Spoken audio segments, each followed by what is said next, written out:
welcome to the Best Forking Friends podcast. Thank you for joining us today. Today, we have our friend Kyle, Hello. our friend James, Hey there. and our friend Paul. Hello, guys.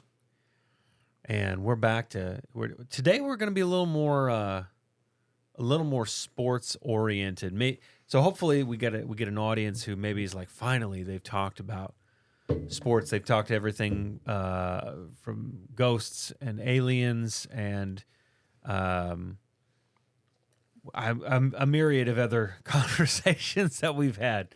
And we're going to focus a little bit more on sports, but I think it'll still be entertaining, even if you're not super big into them now. And we're going to start with something simple. I think everybody out there who enjoys movies has enjoyed sports movies in some sense, and it doesn't have to always just be the big four: hockey, basketball, baseball, and football for the USA. By the way, but it can be any sports thing. There's from boxing, racing, horse racing, the Olympics, all that sort of stuff. And what I want you guys to think about, I want you to think about it for a second and tell me, what are your top three, not in any particular order, favorite sports movies and why? Anybody? Kyle, you got yours? Sure. Not in a particular order. The first one I'll say is Moneyball. Oh, that is a good one. And the reason is I use the Moneyball strategy from the movie, from the real story, in how I approach fantasy sports. So I do all the stats, all the analysis, maybe pick some guys that are not the odds-on favorite pick, and I do okay most of the time. You've won a few championships in our league. I've won in the two leagues we do together. I've won both leagues twice, so that's not too bad. And I've win the other leagues that I do sometimes too. So that's been it's been impactful and, might I say, lucrative. To an extent, to do that sometimes, to use statistics, the pure numbers of the game, to help see if you could influence your success, to determine who's which got we'll the best, talk about later as well. the best value, the position.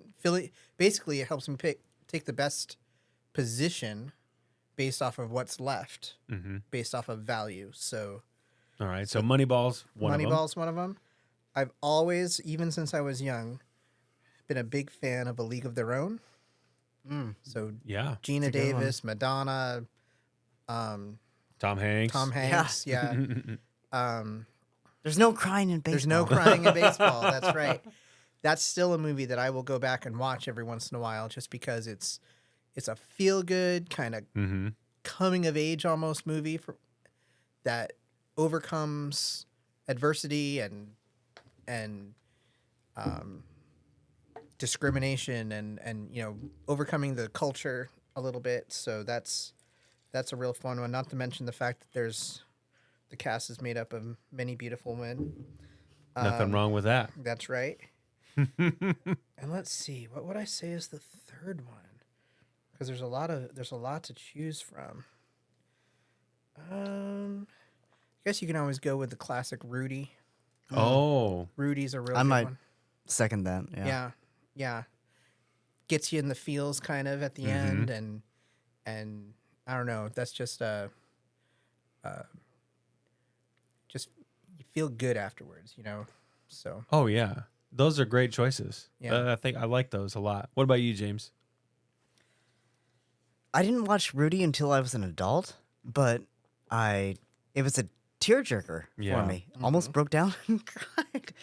It was so beautiful in its tragic overcoming. So I would probably put that there. We're not doing in order of No, importance. just Okay. just the Okay. top three in any order. Okay, let's situate that there, and then growing up, my mom was a big Sylvester Stallone fan, so maybe Rocky 1 or 2. Take your pick. Yeah, as long as it's not Rocky 5, I'll 1 through 4 are phenomenal. I'll accept your answer as long as it's not Rocky 5. And then I love Public Enemy who did the soundtrack for it, but He Got Game was pretty good. Oh, Yeah. And although I would say that if I had a top 5, I would add maybe The Sandlot, which I watched going Man. to baseball summer camp here in Greenville. We watched that more than once, I'm pretty sure. And then also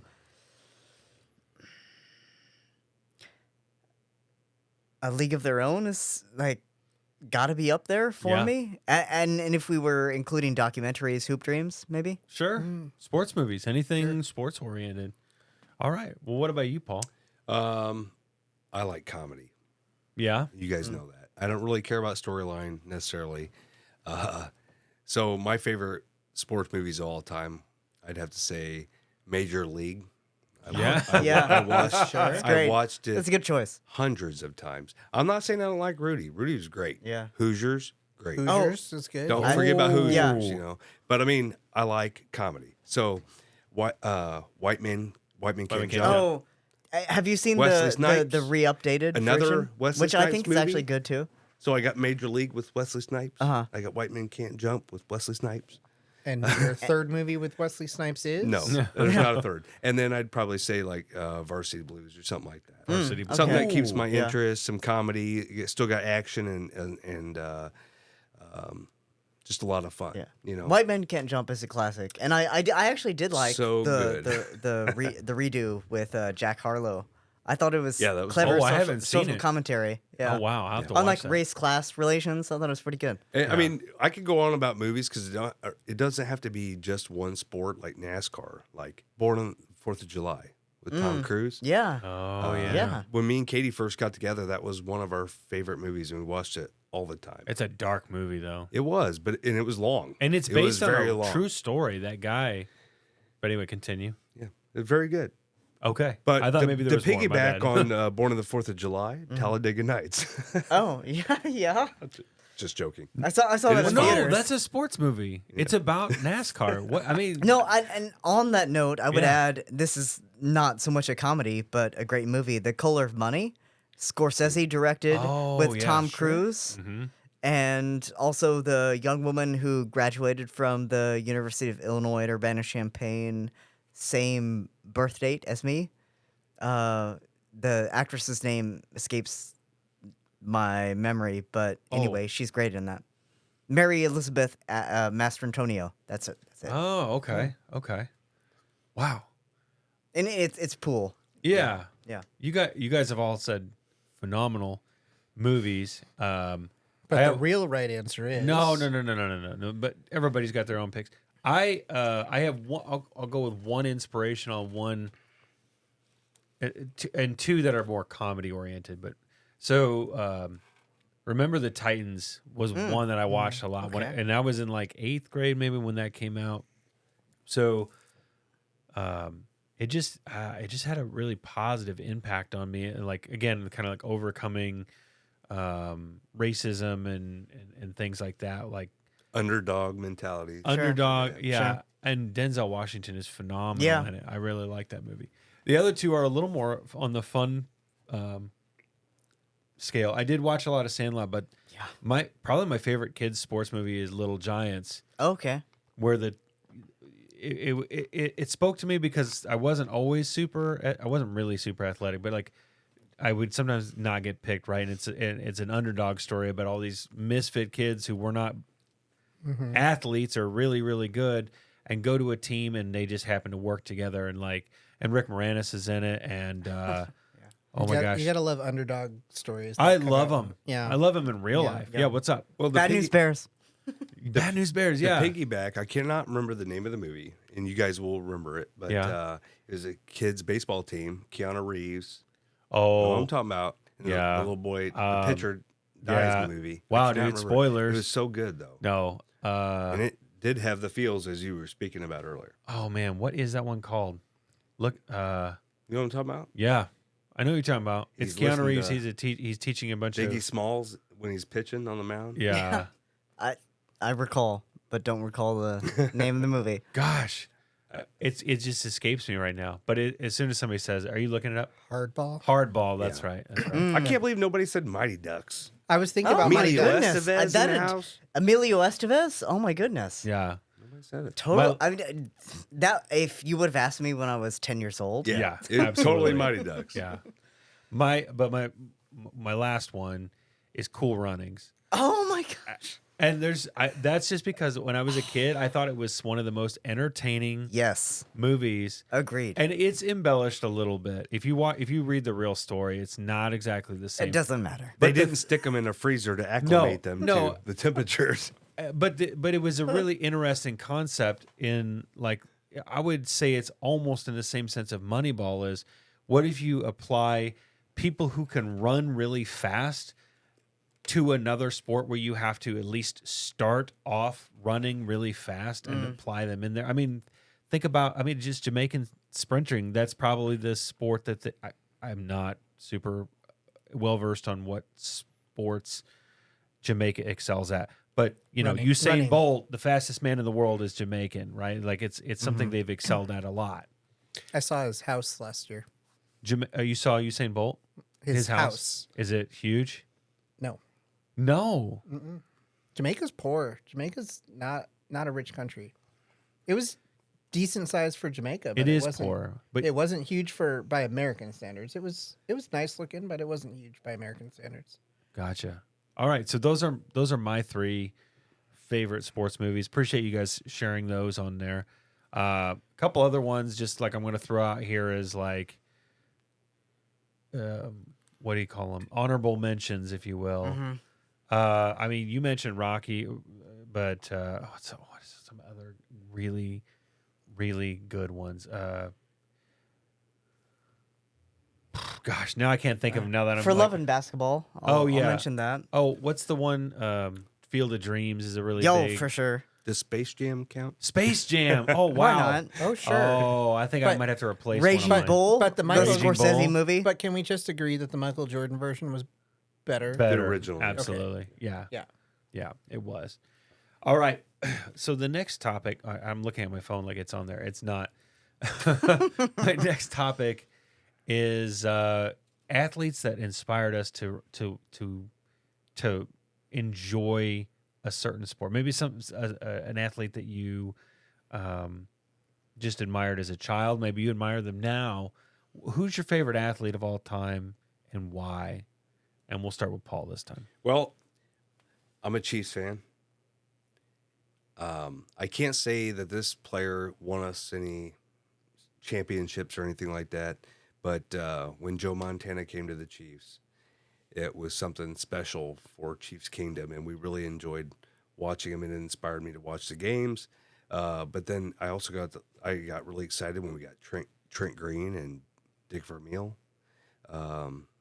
Nothing still came super positive out of those circumstances, but as a kid, that was exciting to have these quality players come to the team Yeah. that I've been watching forever with no success, And then, of course, now we've got Patrick Mahomes, and every week is a And Taylor victory. Swift's boyfriend. Yeah, we got Travis. He's a good guy.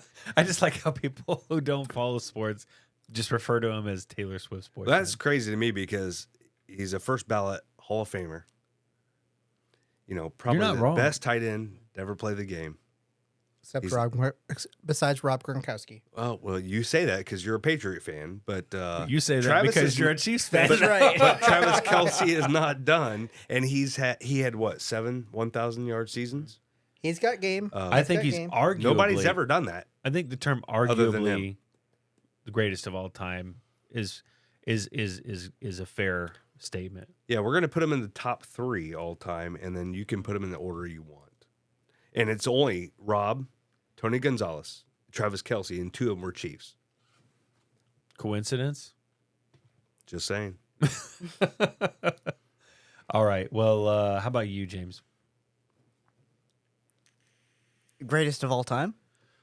Just your favorite athlete, or Okay. maybe somebody who like you really enjoyed or followed, got you into Yeah, sports yeah. or whatever. I mean, there's obviously Jordan, Yeah. right? Who I do think is the GOAT in the basketball world. But also, for me personally, I'm a shorter gentleman, stand about 5'3", so somebody like a Muggsy Bogues. I'll say Muggsy was a Yeah, 153, Muggsy, dude. and he could dunk. He doesn't get the respect that I think he deserves. The defensive presence that he provided, and also the ability to facilitate an offensive fast break. Also, somebody like an Earl Boykins who stood 5'5". He was a big inspiration in high school. But even more than that, maybe like Steve Nash, maybe, who won 2-time MVP. Yeah. And the Suns, right? Yeah, exactly. Played for the Mavs before that, which is when I first started following his game, and I kind of mirrored the way that I would try to facilitate after him a little bit, as well as my dribble and handle. Although there were other influences, like the guys that I mentioned, as well as like somebody like a Tracy McGrady or something like that. But By the way, you said you're 5'3". yeah, We're gonna put a tape to that tonight. okay. Why? I'm just joking. Oh, it's Dude, like, why are you no, doing it? 5'2.5" without shoes on, 5'4" with my sneakers on, and I've measured myself, so I will bet on that. I will put money down on that. Well, and we will also talk about sports gambling in a little bit too. All right, so what about you, Kyle? Oh, you have one? You have one one? quick Go ahead. addition. Prefontaine from the track world, Steve Prefontaine. Like I run to see who has the most guts. Like that always resonated with me. Sure. Like I used to try to push myself to, to the extent that I could, and see if I could, try to endure more pain Yeah. than the next person. Yeah. Okay, interesting. All right, what about you, Kyle? Well, it's impossible for me to answer We this know question your answer. without mentioning TB12 as the GOAT for NFL quarterback Tom Brady. But I want to spend most of my time talking about, we're a bunch of dudes talking here, so we're going to be underrepresenting the female athletes. So I'm Okay. gonna mention some female athletes. Good job on the inclusion. You betcha. Serena Williams Oh yeah. is probably the best female tennis player of all time. Mia Hamm. This is for my buddy Shane. Mia Hamm is the best the best women's soccer player of all time. Until recently, she had the most international goals scored by any player of either gender in any country in the world. Until Really? recently. And then Lindsey Vonn, you remember her in the Olympics with all that she's a skier. skiing? Yeah.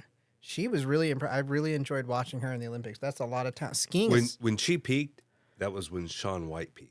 Yeah. that's true. That was The flying tomato. that dude was. Who could skateboard? I know and you're trying to do snowboard. female. I'm just saying they peaked at the same time. That's true. That's true. Yep. Wow. That's true. So Those were exciting times for U.S. Olympics. Yeah. that was a good year for us. Other women athletes that you wanted to mention? Those or were is the that- top three that I okay. had in mind. But Okay. do you have any that you No, were I thinking of? just as a quick aside. I mean, huge, there's lots of them. there is. And now you're about to say Caitlin Clark is the best female basketball player. Paige we've ever seen. Beckers is the best Oh, women's basketball wow. player who hasn't gone pro yet. She still plays for UConn under Gino Auriemma.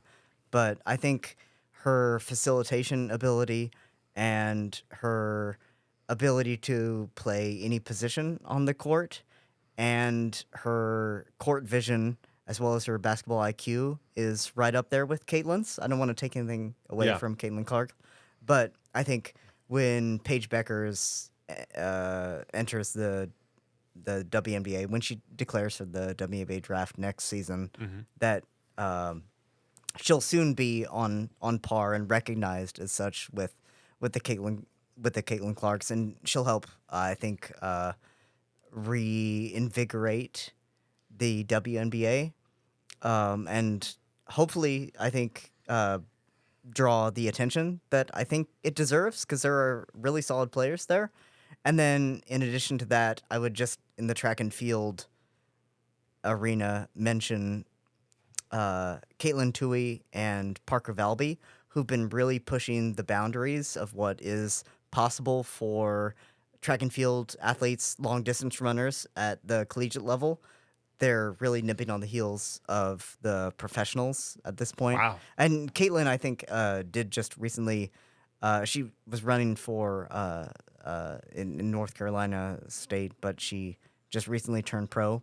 So I expect big things from her. And then if y'all are familiar at all with how track and field athletes kind of progress, once they reach a certain age, oftentimes they'll go up in distance. So I'm really curious to see how they'll fare at, say, the 10K and the marathon. So Wow. I would say that they're maybe the next dominant women in that field. Caitlin Toohey and Parker Valby. We'll keep an eye on them. I gotta say, I'm gonna answer with my athlete, and then I want to ask a question about the WNBA and Caitlin Clark. And I don't think it's a bad question. I just need to learn something. So, but I have two favorites of all time athletes. Excuse me.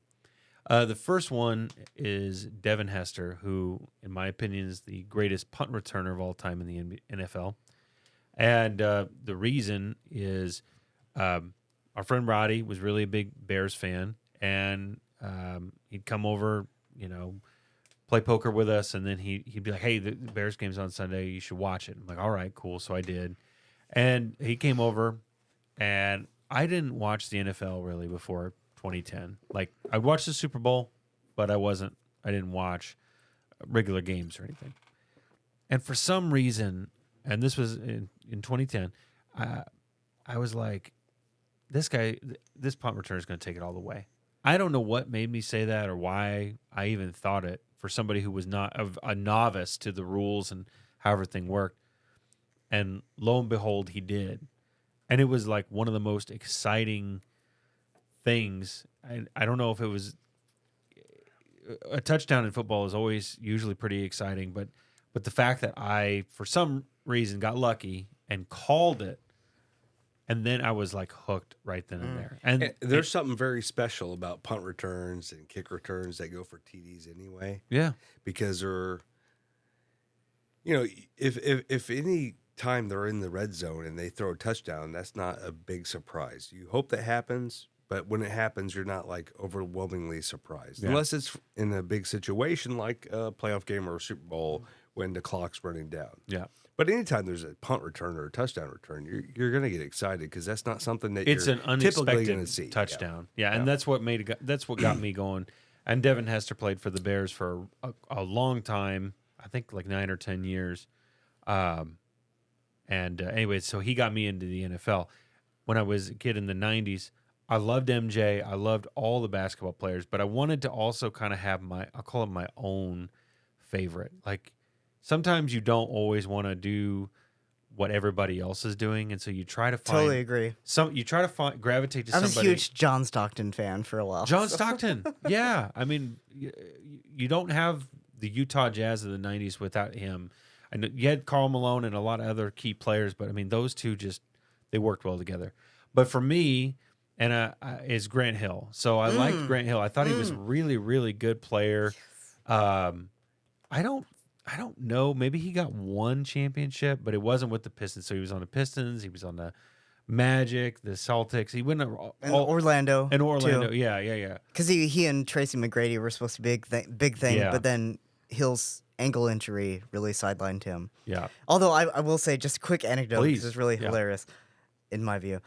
I very much thought that I could be like Grant Hill because he was doing the Sprite commercials. Yep. Around the time of the Olympics, so I was like, if I drink Sprite, You'll be just like him. Which now he satirizes with a commercial ad that he does with Anthony Edwards, where he's like, you can't just drink Sprite, you actually have to. but then also he did because he was on the Dream Team in the 96. second iteration. And he did McDonald's commercials for that. Yep. And I was like, if I drink Sprite and drink eat McDonald's fries, then of course I'll be like. I remember those commercials. It was America's favorite guys, America's favorite fries. Like, dude, do you remember that? You know what I'm talking about? Yeah. Those are, oh, dude. I remember those commercials. And like Scottie Pippen, like opening up like a Happy Meal with like kids. Like it was a bunch of kids and then NBA players and stuff. Like, yeah, I remember that. Holy cow. Yeah. Key memory unlocked right there, dude. Do you guys remember my favorite basketball player when I was a kid? Who? Spud Webb. Spud? Who was 5'7". Again, Yeah. another short guy. Little Slam short dunk guy. champion. Yeah, I remember watching that with my older cousins, and it was the first like tournament or whatever that thing is that they do that I'd ever seen, and I was just like, "This is the guy I'm rooting for," and he had a great showing, and so yeah, Spud Webb that's my guy. Another guy who was 5'7", who I don't know if qualifies as a professional sports athlete, but is in this Yeah. general vicinity. Bruce Lee. I was a huge Bruce Lee fan growing up. My dad had me watching Enter the Dragon Oof. and Return That of the one's good. Dragon. Yeah. I think, absolutely. Yeah, I think martial arts is It's just combat sport. it's combat sport. Yeah, exactly. Okay, so I wanted to talk. This was not brought up, but this is just a question I have. As somebody who does not follow the WNBA or really women, I don't follow basketball. Okay, and all of a sudden, I'm hearing about Caitlin Clark, and then I actually happened to be in a restaurant on the day like they were doing the draft, and she was the number 1 pick, right? And so she's playing for a WNBA team I did not know existed, which is the Indiana Fever. Yeah. Yeah. Okay, so I'm learning. There's this girl named Caitlin Clark. She's really good at basketball. Her team lost If the you watched the championship, but playoffs- they were what? If you watch the playoffs, she looked like the greatest women's basketball player you ever seen play the game until the championship game. Okay, so where I'm going with this is And by the way, she played against hurt Paige Beckers, but I should add that. no, that's okay. That's good. Why? What is so special about her that I'm hearing about it in the media? It's her 3-point shooting. I'll say in it's the mix. because she was draining buckets Yeah. through the Yeah. entire Yeah. playoffs. Every single game, she was draining buckets. That's not her entire game, but that is what she does best. Yeah. And so everybody that was watching the games progress just kept seeing the same person consistently score threes And she scored Every more single points time. than any other player ever ever. in college women. college, women's. yeah. Wow. It's true. Yeah. She So she's surpassed Kelsey breaking- Plums. She's breaking records. That's true. Although, just as an aside, Paige Beckers was sidelined last year due to an ACL injury. Okay. Prior to that, she'd won the as a freshman the Nacy Lieberman Award for point guard and the National Player a Year Award. Okay. And then she came back, and Gino Auriemma had her playing the 4 spot. So essentially a power forward instead of the point guard position. And she was able to do that.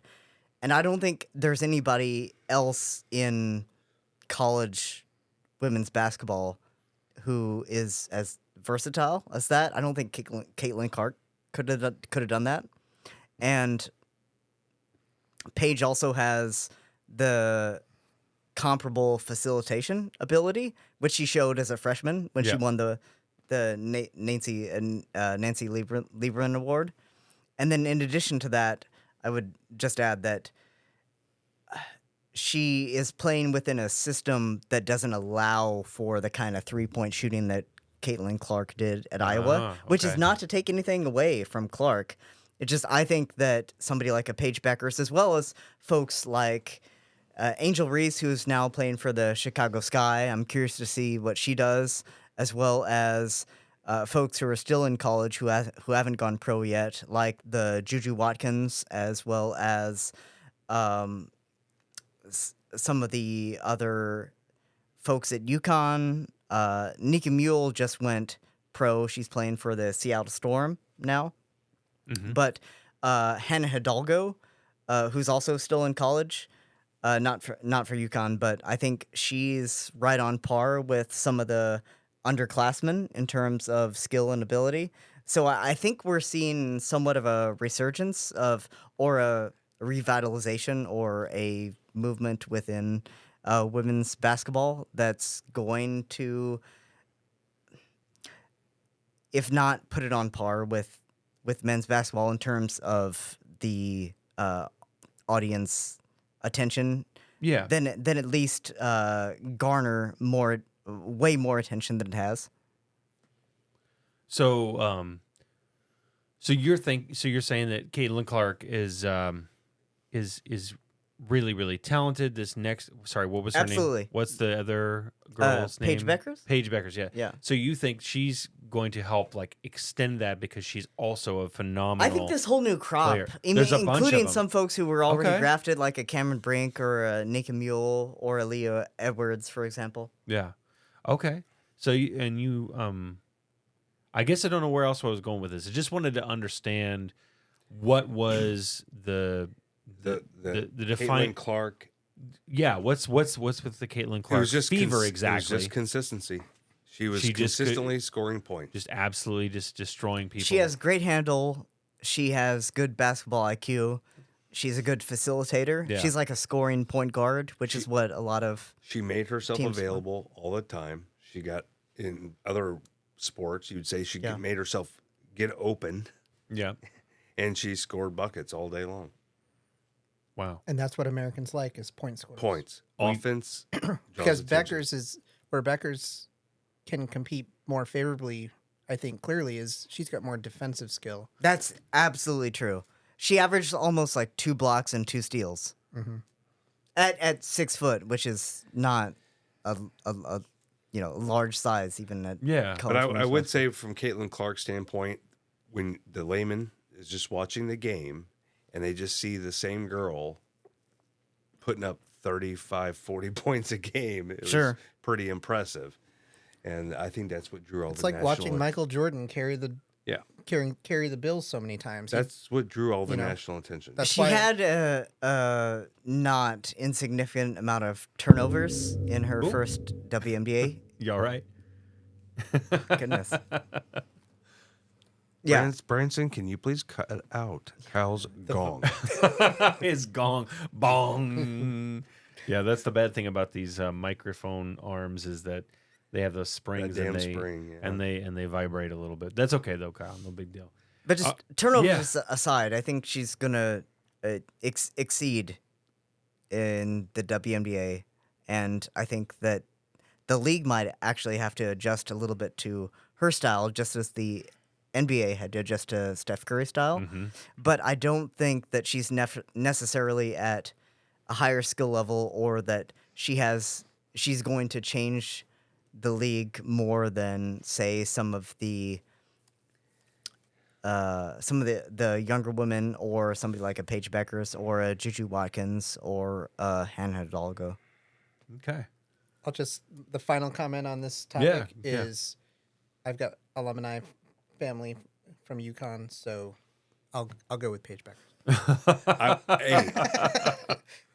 I just want to say, I know we've been talking about the women's sport, but the UConn men's team, Oh my goodness. if they don't win again next year, Best coach dude, in the and world right how, now. How do you have what 3 or 4 players over 7 feet? I graduated from the University of Illinois in 2004. I'm sorry, that's my freshman year. I graduated 2008. 2004 is when they went to the championship against North Carolina and lost. Darren Williams, D. Williams were part of that team. And I was really excited to see them advance as far as they did in the tournament. And I expected a little bit more from But from the competition from when they competed against UConn. And granted, they came out well, but they did not respond to what the Huskies brought. I thought Illini, second half was horrible. I thought Illini had a really good chance of winning that game, but it was like they couldn't get anything over those guys. They're like 7 feet tall, all of them. They did okay. Right. They did okay in the first. That's in the beginning, advantage that but- Purdue had, right? Yeah. Because they had Yeah. the other The 7 height. footer. Yeah. Well, that was one 7-footer, and he had problems. I can't remember which game I was watching, but he couldn't hit anything. He was throwing Right. bricks all day. He couldn't even hit a free throw. And Underwood for the Illini was really adamant about just continuing to press it. And I was like, well, maybe it would make sense to try to configure something so that you don't have to Reconsider face the it. game plan, maybe a little bit. Yeah. But either way, And UConn men's team is great they too. went how many minutes without It was scoring? Like, it was like 10 minutes almost. It was. I think it was more than that. I thought it was like 17. Maybe I just stopped watching after 10 minutes because I was like, okay, this game's over. 17 came to mind, but I don't know what it is. Although shout out to Terrence Shannon Jr. and the other Illini who I know battled as much as they could, but they were fighting a losing battle.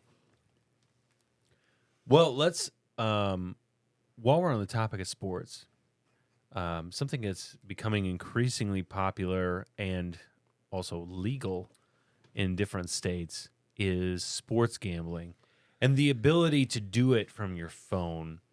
So what I want to ask, and I mean, there's not anybody out there that watches a level of television or YouTube or some place that spams ads that hasn't advertised about the ability to sports gamble. So first question I have, and you don't have to go into any detail on how much you do it if you want, but the first question is, do you gamble? Sports gamble, things like FanDuel and I know, what are the other ones that are popular? Well, here, let me just read them off. DraftKings. DraftKings, Yeah, yeah. And I'll even, Sleeper, BetMGM. and I'm gonna say that I'm not really including like fantasy football. Yes, it's technically gambling if you have to pay to join a team, and then you're that is, but that's not really what I'm going for. I'm talking about people who are placing bets on who's going to win Yeah. a match or a game. Who, and what's even more popular are all these parlay type bets where you just get to pick different elements that you think will happen, and every time you add something, it usually increases the payout. So we'll just start with James. Do you do any sort of sports gambling? And I will also ask after. Well, you can answer it now.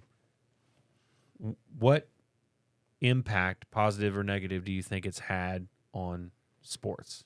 Go ahead. I really don't. I've participated in NCAA tournament brackets and gambled in that respect, but aside from that, no.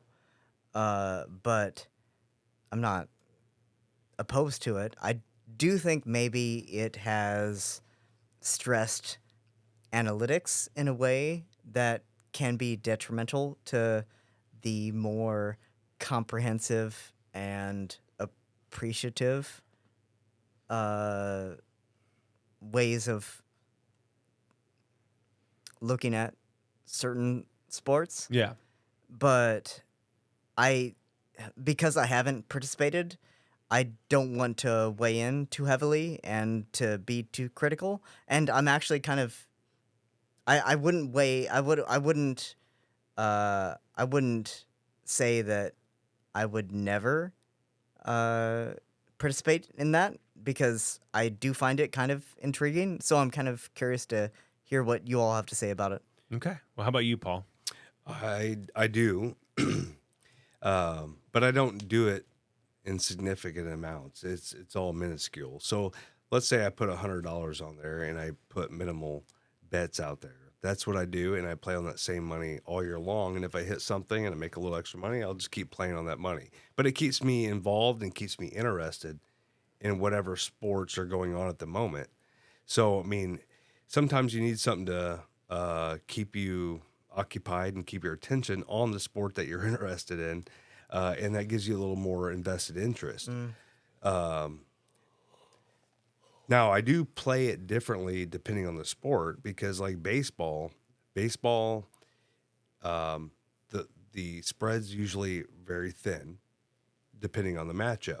So usually, like when I'm doing that, I'm only going to bet the spread, and I'm going to base my bet on the pitcher, not the team overall. It's going to be based on the pitcher.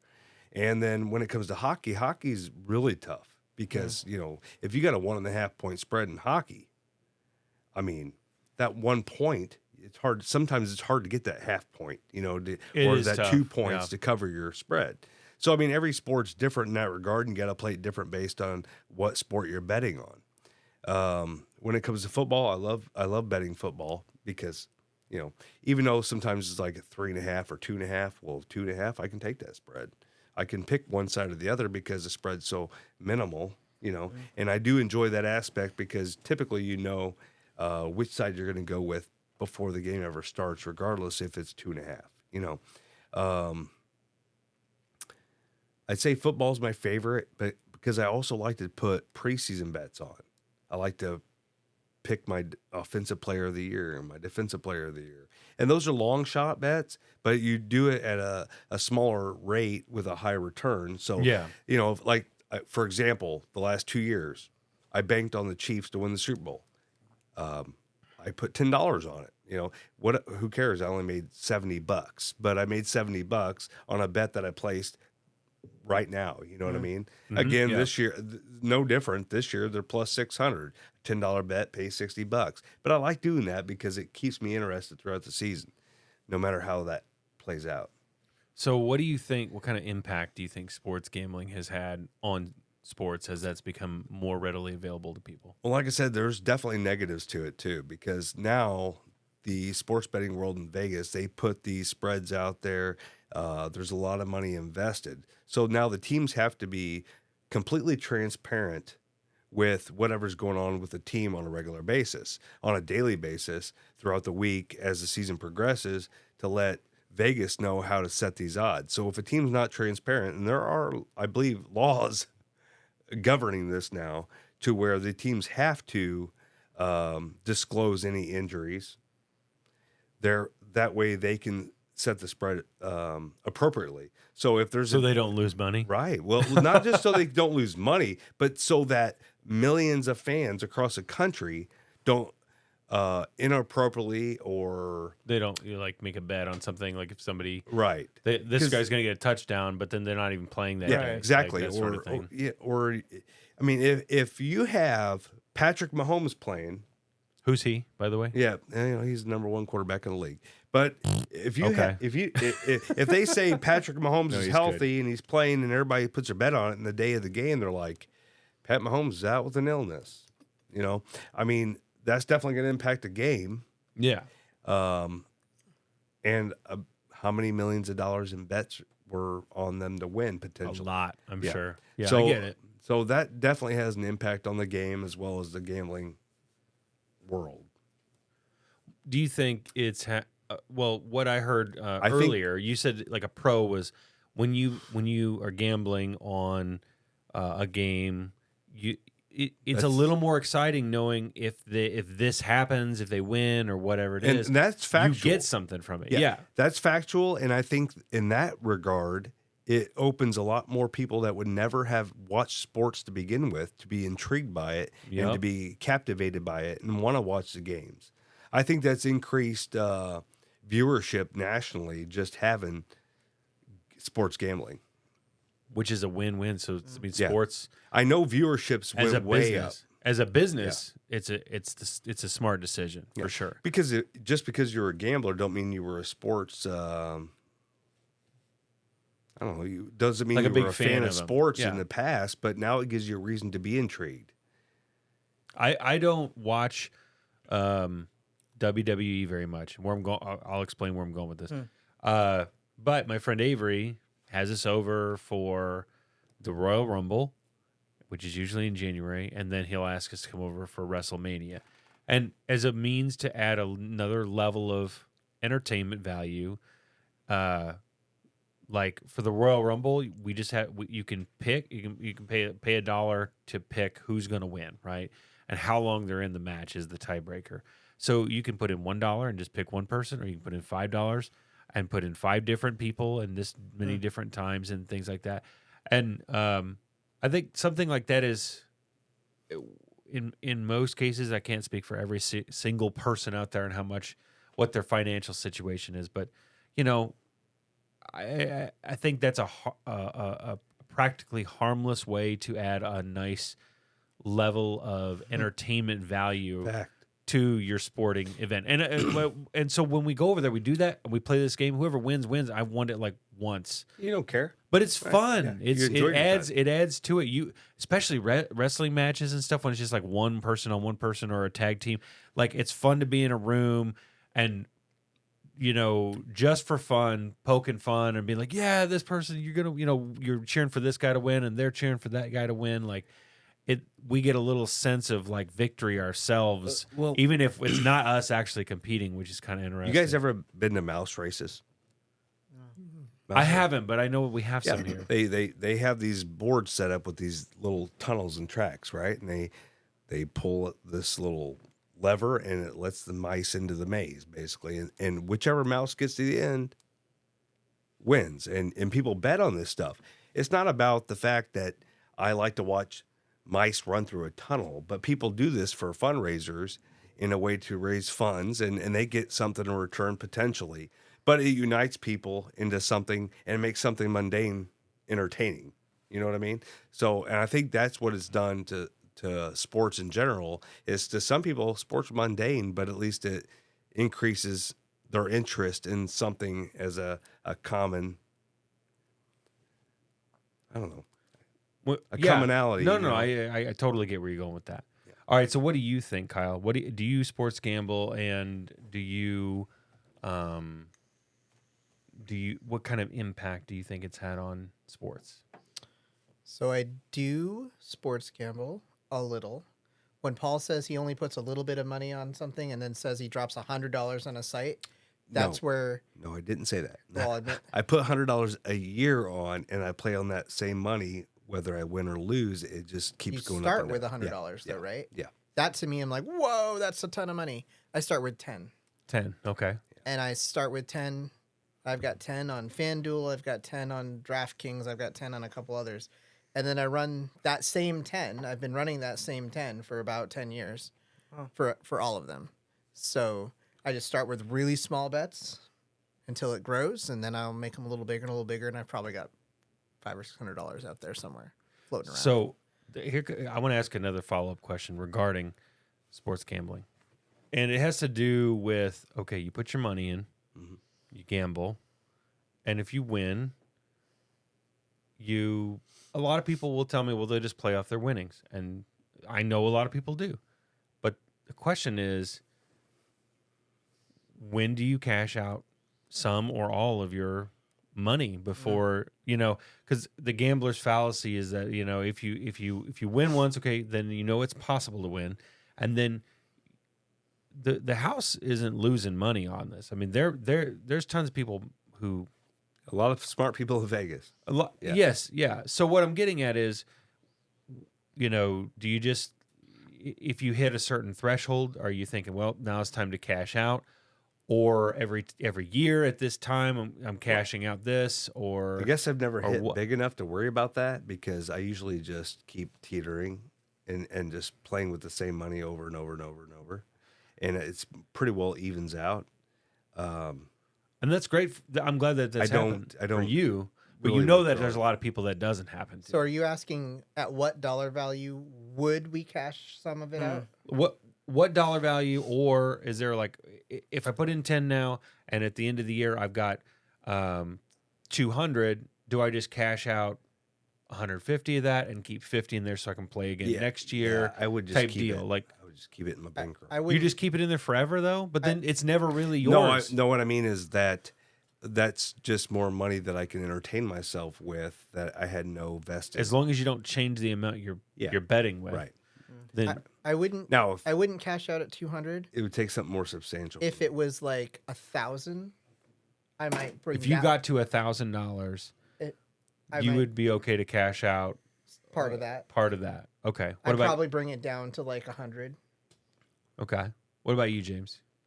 I don't engage in this level Oh, yeah, of betting, but if I did, 1,000 would definitely be the amount where I'd be like, cash out time. Because you can buy something that you wouldn't normally just go out and buy at 1,000. Yeah. Easy. You know, it might be a smaller number too, but I can tell that I could go do something really nice, buy something really nice, or put it towards something really, 200. Let's say I cash that down to 100 and I pull 100 out. Well, I could go to dinner. yeah, it'll go to dinner. Right. Right? I mean, that used to be real money, but it's not that much Yeah. anymore. Yeah.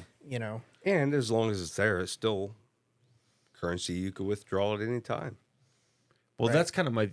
So I didn't even answer the previous question, which was, do I sports gamble, and what do I think? What kind of impact has it had on sports? I don't do FanDuel or DraftKings. DraftKings or any of those. I don't have a problem with them personally. I don't really like to gamble that much. I will play poker. It's usually, I can get several hours of entertainment off of $10 to $20 with my buddies. And that's the way I look at it as if I was going to go to the movies, I pay $10 to $20 to get some enjoyment out of a movie or something like that. So I look at it more of just like, I'm not going to see this money again. And if I happen to, great, but whatever. That's how I think of all gambling right there. That's what it should. In my eyes, I think that's how a healthier manner of handling that. But what impact has sports gambling had on sports? on in your view? sports, I don't know if I can back up any claims. I think it's maybe a possible or plausible thought has it impacted any outcomes of a game or a match based on, is there some sort of, I don't know if I want to say like higher power or higher, somebody with a lot of money is saying, hey, throw this boxing match or this UFC fight or or this is going to happen. Like, I don't know if that's real or not, but I mean, I got to believe that kind of in the same vein of what you were talking about, where it was against the law if you didn't report the injuries, so that way it wouldn't cause an influence on the possible betting there. But that's maybe like a cynical way of looking at it, is that maybe there's somebody out there who's or people out there who help influence the outcomes of something because they want to win a bet or they don't want to lose money on a bet that people are making or whatever it is. Right. What about from the other end? Do you think it has had a net positive or negative effect for viewers in terms of how they watch and appreciate sport? I think in the sense of if you can stand to lose the money that you've put in, which that's the advice I always hear about anything, is don't ever invest more than you could stand Can to lose. But if you're using it for an entertainment, sure, yeah. I mean, it's like Paulie, I think, said it best with people who may not have been that interested in sports might become more interested in sports because the betting helped them. Like, if they won a bet, then they at least, probably watched or listened They to at least the had event. a vested A vested interest. interest. Yeah. And so you get more viewership. And so I think from a capitalistic standpoint, every owner of these sports gambling sites is making a lot of money. Sports are making more money because of viewership, I'm sure. And so all that adds up, I think. And I'm not against capitalism. I think capitalism can be a really good thing, but that's a positive. I mean, if you would like to believe that if an organization made a ton of money, then they would put more into it to make it even better or more entertaining, or, I don't know what the words are for that, but I think there's both positive and negative. Of course, the negative is not everyone bets only what they can afford to lose. That's an absolute truth right there. And that's true for any kind of gambling. It's not specific to sports gambling. No. But the more that gambling prolificates everywhere, the more opportunity for those people who don't have that kind of restraint have to spend to in this case waste money that they really need for more essential things. Yeah. And nowadays, we see that more than anything with all the gaming rooms available in every community. Sure. Well, some of our Illinois listeners pushed who it don't- super hard. Some listeners who aren't in Illinois or maybe in a state that allows us the gaming what you're referring to is basically little mini casinos, primarily with video poker or video slot machines. And In bars mostly, but They're- also gas truck stops stations. but now Every they're in gas gas station. stations, they're in restaurants, Mm. anywhere. Restaurants are bars if they serve They- alcohol. So. Yes, and so there's a lot of them in there, and I forgot where we were going with this. Sorry. The fact that I'm it's, tired it's here. made it so easy for people to gamble Oh, with money they yes. can't afford to lose.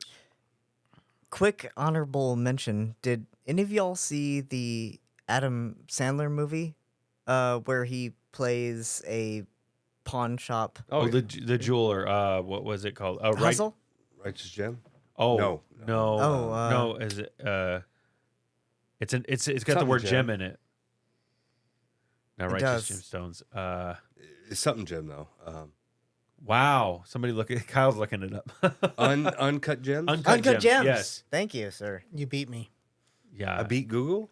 You beat Holy Google. crap. I got it, but you beat I didn't me. finish it. I think we started at one Oh, night. and really? then Oh, it's you not that missed the ending, which is I no, I Really heard it's trippy. Where great. he I just haven't dies. watched it.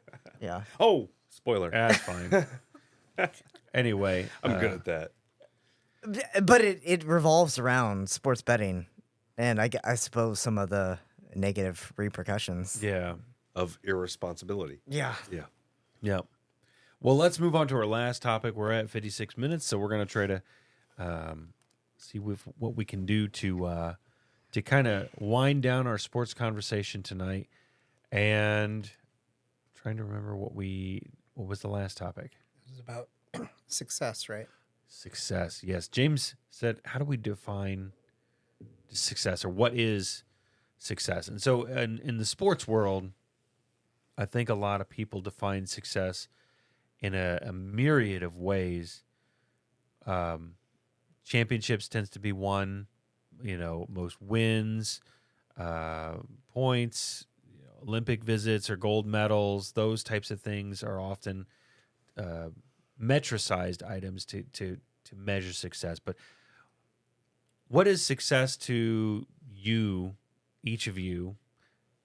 And do you feel like, and you can even talk about different areas. You could talk about your professional life, your family life, your friendship, circles and things like that. And how do you define success? So, James, would you like to go first, since this was a question that you brought up?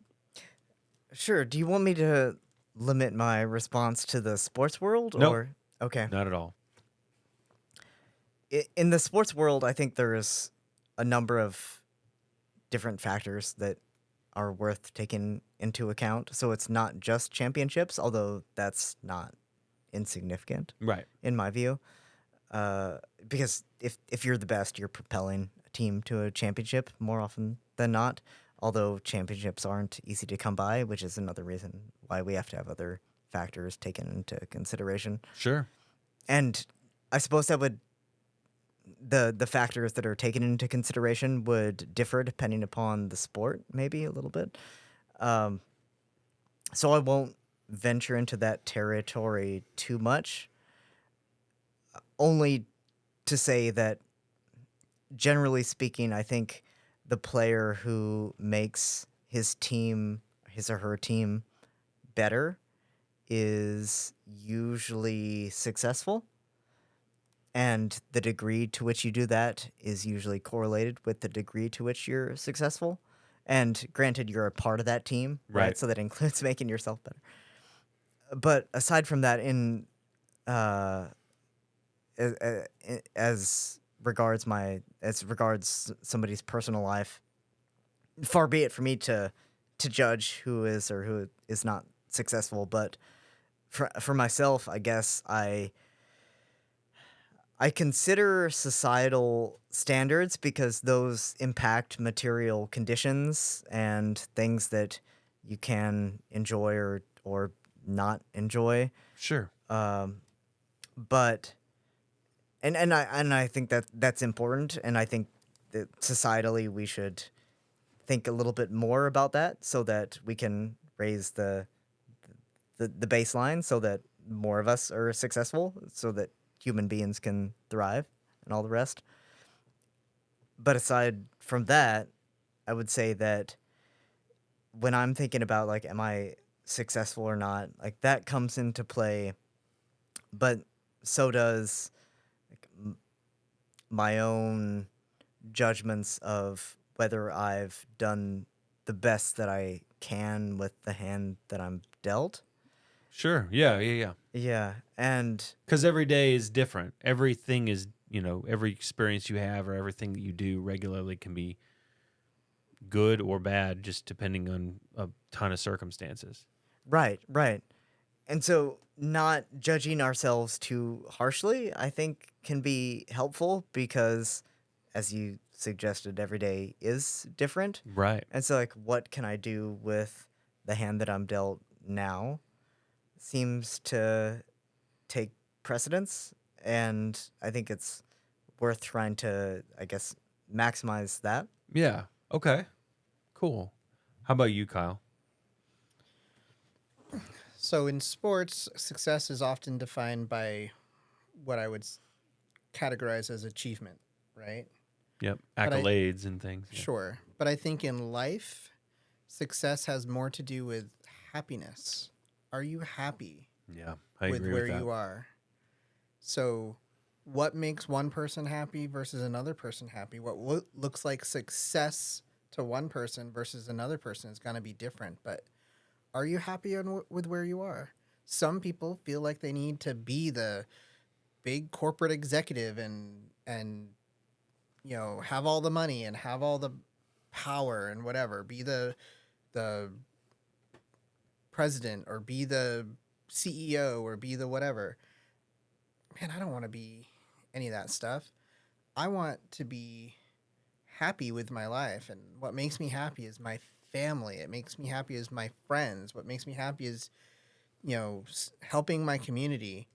And a lot of that achievement stuff is just what I have to do in order to enable myself to get the income that's required to help do those things. Yeah. And Right? if I could just interject really quickly, the only thing that I would say to that is like I would love it if, communally speaking, societally speaking, if we would find ways to enable folks to realize that kind of happiness more often, right? Sure. Without having to achieve the top of the hierarchy. Sure. And I think that requires a number of things, but also it can be advanced by, personal endeavor, as I think you're suggesting. Sure. Yeah. You don't need 1 million followers or $5 million to feel like you're successful.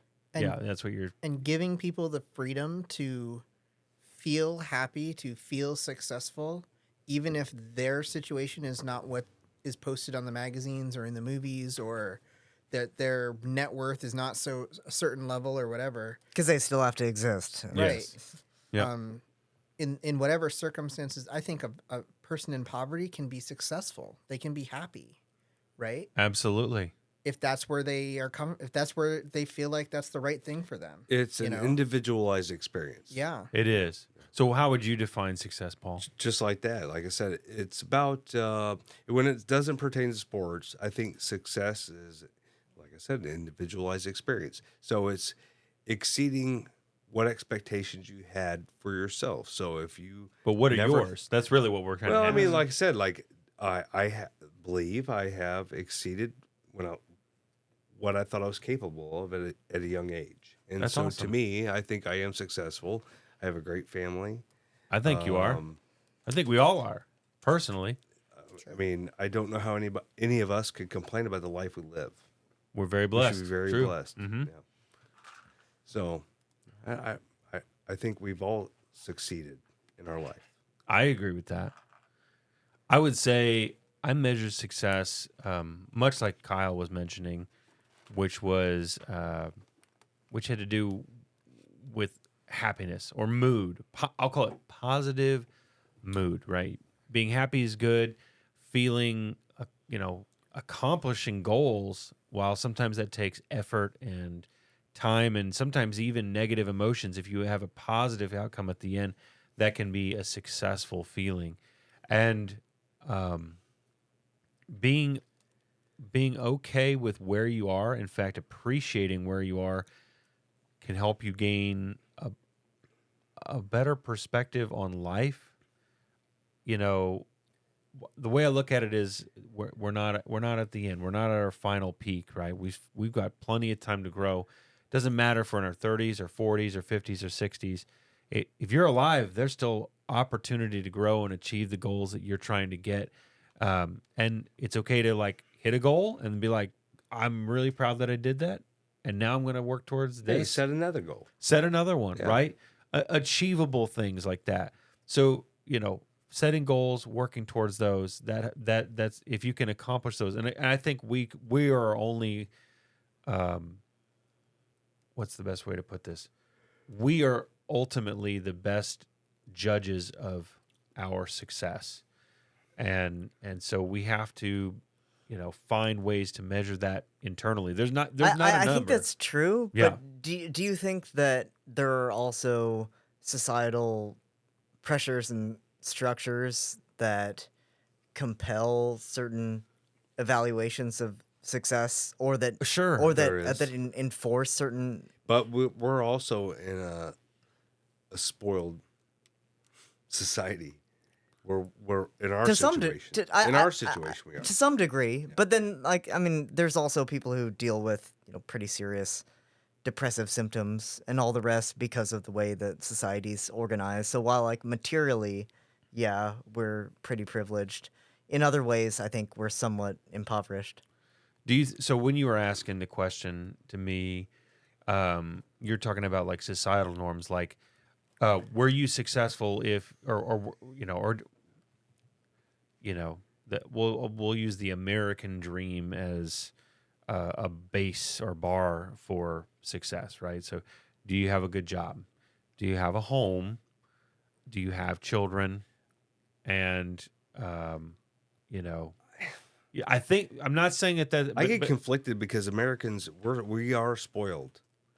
In some ways, Socioeconomically, we are very not though, spoiled. because European countries have much more Okay, but- vacation time, Yes, but higher look at- pay. Or we could be in Haiti, where a gang is Sure. running the country and trying to kill us on a daily basis and shooting guns at us. Sure. I'm just saying we are spoiled. Yes, there's other countries that have a better healthcare system. Sure. I don't care about the Yeah. time off. And that's never whatever. mind mental health I'm care just too, talking right? about Yeah, we have clean drinking water. sure. We never suffer from Yeah. dehydration. Although and- there are other industrial countries that have that too, and Absolutely. that probably have better mental health. care I as well. wouldn't disagree that there Yeah. are better, but there's Yeah. far worse. Sure. We are spoiled Yeah. Okay. in that regard. fair enough. And I think that's not that's helpful to take into account, right? Because then there's some I mean, degree of gratitude. Everybody here, well, except you, knows I work for a prison system. I'm not going to say what prison system, but our prison system is very spoiled. They are catered to. And if you were in a Mexican prison or somewhere in another country, there are prisons out there where you don't eat if your family doesn't send in money, which is not how it's treated in America, correct? And I've just saying, taught like- in a prison, and I've also had family members who've been to prison. So I know that there's also some severe degree of deprivation that occurs in American prisons that doesn't occur in other Yeah. industrial countries for sure. Although I'm not doubting what you're saying. I'm just trying to add a little bit of perspective to it. Your because, perspective, yeah. Yeah. My perspective, but also some that's based on some factual basis. Maybe success is based off of the context that you're in, for sure, yeah. right? So if you're a prisoner in a prison, your happiness or your success is going to be different than if you're not. If you're in a country like America that's pretty wealthy but maybe has not as much mental health facilities or whatever versus And say, I don't think the prison system is comparable to other European countries either. But sure, then it's all about, the answer. One of my favorite answers to every question is context. Give me the context you're asking me about, right? So I'm answering as my context for me, right? Yeah, that's what I'm doing Yeah. too. Because Because so when we start talking about comparing societies, which is what I'm hearing you do a little bit, James, which is a totally interesting question for an hour ago. No, we're, it's a to- we're, is it- we're about out of time. That's yeah, the problem. It's is a all it totally is. interesting question, which I could talk about a lot too. You know, comparing American society to European societies to Caribbean societies to there's which a are all lot coexistent in an interactive global in a world. global Yeah, society. Yeah, it's all very complicated, and there's a lot to say. There's a lot of differences and nuances. So it's a really interesting point you're making. So I'm not discounting your point. But what does a success look like in Midwest America is how I'm answering it. Mhm. Yeah, that's how I'm doing it too. And I think everybody who's listening just needs to maybe take a step back, think about that for a minute. How do you define success?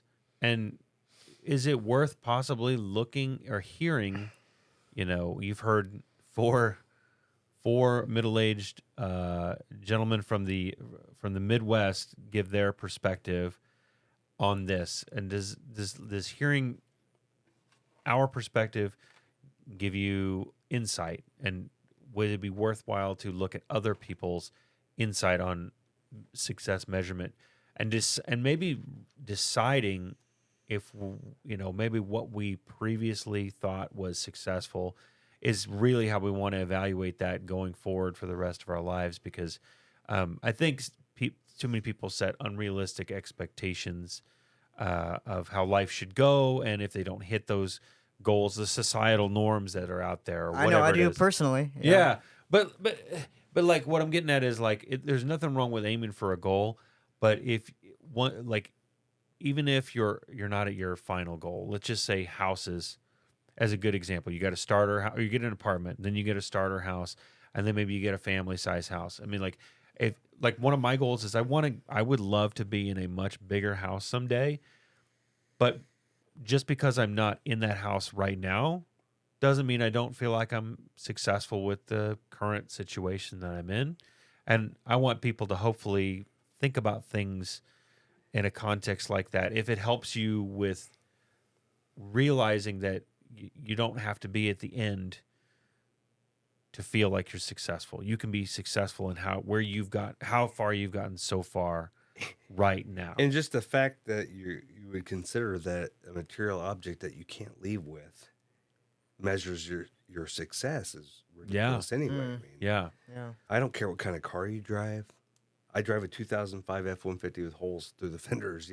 I could afford more, but do I want more? No, I don't. I Got a don't care. 2004 Pontiac Grand Am. Yeah, Hey, there good you for go. you because you're getting every dollar you can out of that car, so you can finance something you care about more, or maybe your family, or leave Yeah. something to somebody else. Yeah. Because we come in here with nothing, we go with nothing. Yeah.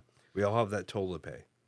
Well, we've got a lot of great context here, and a lot of sports oriented and success oriented conversations going on. I'd like to thank Paul and James and Kyle for coming on the show tonight, and we'll catch you guys all on the next one.